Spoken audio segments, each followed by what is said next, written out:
లడ్డూ రగడ ప్రకంపనలు సృష్టిస్తోంది. లడ్డూ వివాదంపై AP deputy CM Pawan dose పెంచారు. ఏపీ మాజీ ఏఏజీ పొన్నవుల సుధాకర్ రెడ్డి, టీటీడీ మాజీ చైర్మన్లు వైవి సుబ్బారెడ్డి, భూమన కరుణాకర్ రెడ్డిల వ్యాఖ్యలకు పవన్ కౌంటర్ ఇచ్చారు.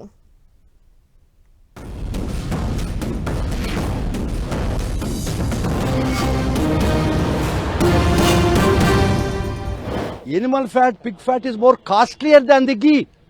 రాగి చెంబు అమ్ముతూ దానికి ఒక ప్రైస్ ఫిక్స్ చేస్తే దాన్ని గోల్డ్ అడల్టేషన్ చేస్తామా, గోల్డ్ కలుపుతామా? చిన్న విషయం అబ్బా. మీరందరూ 319 రూపాయలకు వచ్చి నాశరకం చేస్తే వెనక పంపించేస్తారు కదా. బాధే ఉంది, భయం ఉంది. ఒక వర్గం సృష్టించింది, కొంతమంది వ్యక్తులు సృష్టించారు. మతం ఎక్కిన మాటలు పొన్నవోలు సుధాకర్ రెడ్డి గారు. మతం ఎక్కి వస్తే ఇట్లాంటి మాటలే వస్తాయి. మీరు నా మీద కోర్టులో కేసులు వేసుకుంటారో ఏమి చేసుకుంటారో చెప్తా. మీరు ఏజీపీలు కదా, మీ దగ్గర వేల కోట్ల డబ్బులు ఉన్నాయి కదా, వేసుకోండి కోర్టులో. చెప్పండి. సనాతన ధర్మానికి నోటికొచ్చినట్టు మాట్లాడితే మిమ్మల్ని అందరినీ రోడ్ల మీదకి లాగుతాం, గుర్తుపెట్టుకోండి. Vigilance commission, vigilance and enquiry department అని నోటీసులు ఇచ్చారు మాకు అందరికీ. ఇచ్చినప్పుడు మేము చెప్పాం, ఆ ఆఫీసర్లు మాకు రాస్తున్నారు, మా దగ్గర ఇమిటీలు ఉంటుంది. నేను ఎప్పుడో 3 సంవత్సరాలు 4 సంవత్సరాలు చైర్మన్గా ఉన్నా. వాళ్ళ దగ్గర అడిగిన ఇన్ఫర్మేషన్ నా దగ్గర ఉండదు. రికార్డు ఏదైనా పంపిస్తే ఏ నిర్ణయమైనా ఎట్లా తీసుకున్నాం ఏందో చెప్తామంటే మాకు ఇన్ఫర్మేషన్ ఇయ్యరు. వైవి సుబ్బారెడ్డి గారు విచారణకి రావాలంటే రికార్డులు ఆయనకి ఇవ్వాలండి.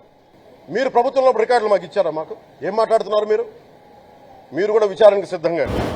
మేము తప్పు చేస్తే మా నాయకుడు జగన్మోహన్ రెడ్డి గారు వెంకటేశ్వర స్వామి ఆలయంలో అపచారం చేసి ఉంటే ఆయన నియమించబడ్డటువంటి మేము పాలక మండలి అధ్యక్షులుగా నేను కానీ సుబ్బారెడ్డి గాని ఏ తప్పు చేసి ఉండినా, ఇంత ఘోర అపచారం చేసి ఉంటే మేము సర్వనాశనం అయిపోవాలని. భూమన కరుణాకర్ రెడ్డి గారు మాట్లాడతాను. నేను వెళ్ళి హై డ్రామా, రాజకీయ మనసు ఉన్న వాళ్ళు అత్యంత దారుణంగా ప్రవర్తిస్తున్నారు. లడ్డు కలుషితమైంది అంటున్నారు. కల్తీ నెయ్యితో తప్పు చేసి ఉంటే సర్వనాశనం అయిపోతాం, రక్తం కక్కుని చచ్చిపోతాం. మీ నాశనం మొదలైంది. రెండోది అది భగవంతుడికి వదిలేస్తాం.